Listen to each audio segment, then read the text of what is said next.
SBR Forum's Punters is brought to you by Bookmaker.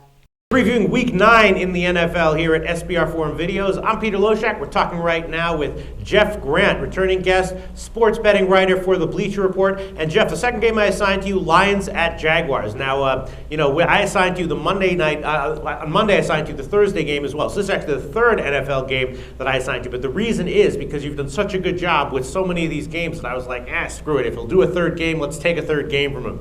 The Lions is a game that I gave you this game because you took the Lions game last week, gave great analysis on it. You did give a winning pick with the Lions -1. Here again, though, I think I'm seeing a little bit of an edge here. The Jaguars are a 3.5-point home underdog. Total's 43.5. Lions are off of their close win. But if you look at the Jaguars game against the Packers, you see some things. To my eye, I see some things that look like good signs. What were their problems in that game? Special teams, drop passes. Those were the two big things. Those strike me as things that are relatively correctable. What did they do well? They played great D against a pass-oriented team like Green Bay, and that strikes me as something that they're likely to be able to repeat against Detroit. So I'm thinking the Jaguars plus 3.5 is a pretty decent bet here. I'm a little scared off by the Jaguars. We were a week too early on the Jacksonville Jaguars. And sometimes as a handicapper, you can't get scared off and in the fact that when you back a team and they horribly perform like they did against the Chicago Bears, you can't immediately jump off that team. We're starting to see signs then. Obviously, Blaine Gabbert threw the game away and it just overflowed into a disappointing loss. And this team has lost their 3 home games by an average of 25 points. So it's very difficult. They're coming off a bye. So you can see that they're going to be an uptick in performance, like you said, Peter, and they played very well against the Raiders. They played well against the Packers, but the Packers were coming off a 3-game road trip. There's only 2 teams in the entire NFL that are playing 3-game road trips this year. One is the Packers, which just completed, and something to look forward to is the Houston Texans are going to do the same this year upcoming. They're coming off their bye after beating the Ravens.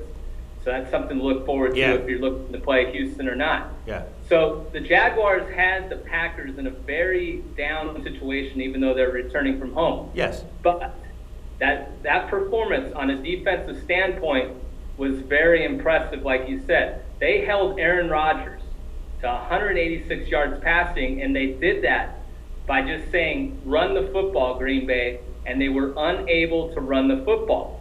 What's Detroit's major problem? They can't run the football. Matthew Stafford's vertical passing game has been significantly hurt, even though he had a good performance last week, because Calvin Johnson is hampered. If you're going to win on the road, in the NFL, you need to have your best player at his peak performance. But due to the Jaguars' past performances at home this year, I don't see the Jaguars as the play in this. But I look at it like this. I'm not going to overthink this one. I was trying to find an angle, and it really lined up like this. If both teams match their performances that they've had in the past, I like the under in this game. I think both teams really need this game. The Jaguars have 3 division games on deck. And Blaine Gabbert is starting to hear rumors of the team possibly trading for Tim Tebow, and this is one of the worst home field advantages in the NFL. They need a good performance in this game to keep that fan base, at least whatever the fan base is at this point in time, behind the team.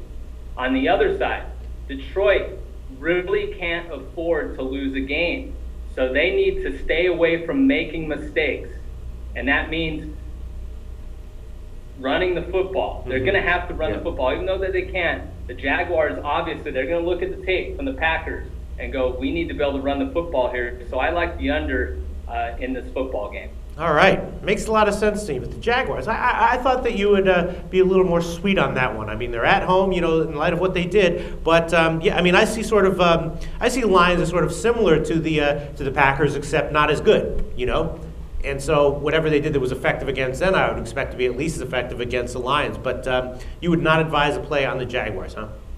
If you're going to look to play the Jaguars, I'd look to play them in the first half. This is another situation that you can't just look at the full game. You have to look at all the options that are available to you in the market. And the reason I would, if you're looking to play the Jaguars, I would get in on the first half. All right. When I played the Bears personally, Bears and Jaguars game, I played the first half. And the Jaguars covered the first half. Now, Detroit, Calvin Johnson has not caught a pass in the first half in the last 2 games. The Lions have trailed at halftime in all 7 games this year. So if you're looking to play the Jaguars in this game, there's a lot of different ways you can play an NFL game or any game. You can do live betting. But if you're looking to play the Jaguars, your best way is for Blaine Gabbert to keep that performance up. He threw for a career-high 303 yards last week. If you can keep that momentum, keep him in the game, play the Jaguars in the first half. There you go. Awesome preview. Once again, Jeff Grant, sports betting writer from the Bleacher Report. Thanks so much. We'll talk to you again next week. Appreciate it, Peter.